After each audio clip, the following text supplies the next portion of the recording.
Currently, there are questions about the safety of children going back to school and whether or not they should be wearing masks.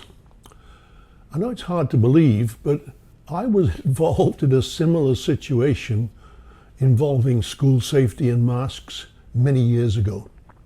Let me take you back to 1939, when there were two very important events. World War II started, and I began school in Dundee, Scotland.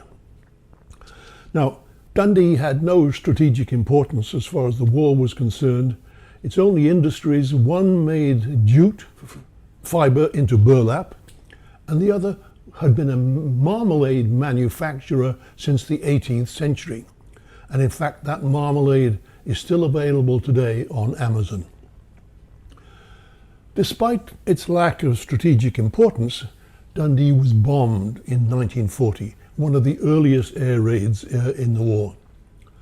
And this raid led to significant concern and a major reaction, because the elders of Dundee closed all the schools, and classes like mine were divided into small groups that met with their teachers for a few hours in each day in a private home scattered around the city.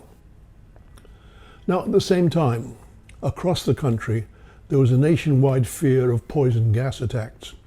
So all children and adults were equipped with masks.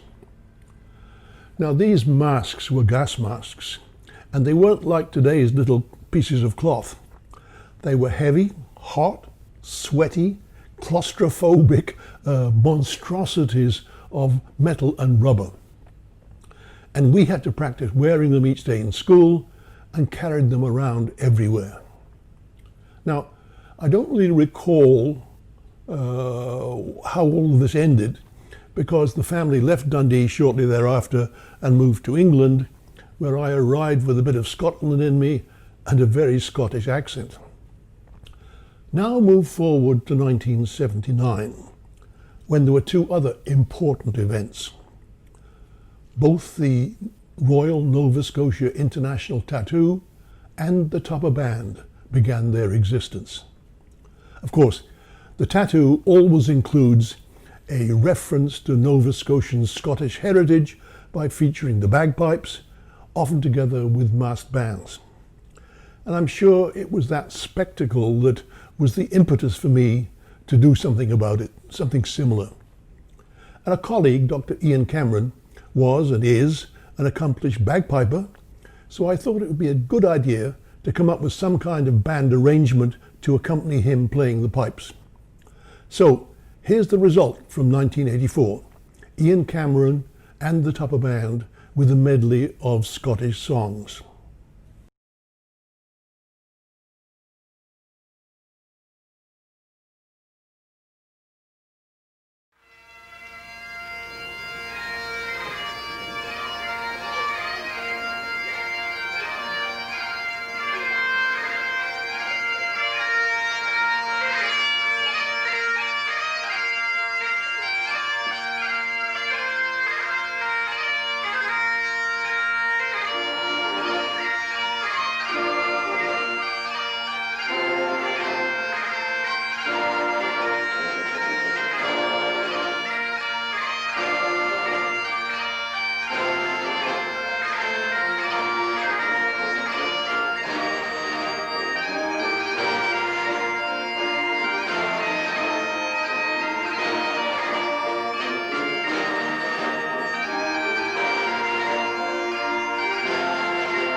Before closing, I'd like you to listen to Ian Cameron.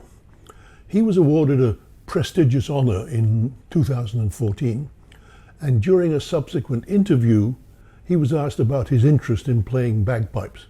Here's what he had to say. Hi, we're talking with Dr. Ian Cameron, who's a 2014 recipient of the College of Family Physicians of Canada's Lifetime Achievement Awards in Family Medicine Research. Thanks for meeting with me, Dr. Cameron. I recently read your biographical sketch for our awards booklet, where you write, "Playing the bagpipes has been a great paradoxical presence in my life and a metaphor for who I am." Can you explain that a little bit? Well, bagpipes aren't universally accepted, as you know. And I was just looking at a BC cartoon the other day, in which in the first frame, there are two characters. One has a bagpipe and the other one is saying, "What's that?" And in the second frame, the guy with the bagpipe is saying, "This is a Scottish test for impaired driving." And so the other guy says, "How do you use it?" And he says, "Well, you just blow in here, and if you think it sounds good, you're drunk." Now, there's nothing I can add to that, so that completes another dip into our archives. I'd love to hear from former band members telling me what's happened to you since you left the band, or recounting memorable events, either good or bad, from the days when you were a member. I hope to share some more musical memories with all of you in a couple of weeks' time. But until then, stay safe, stay well, and goodbye for now.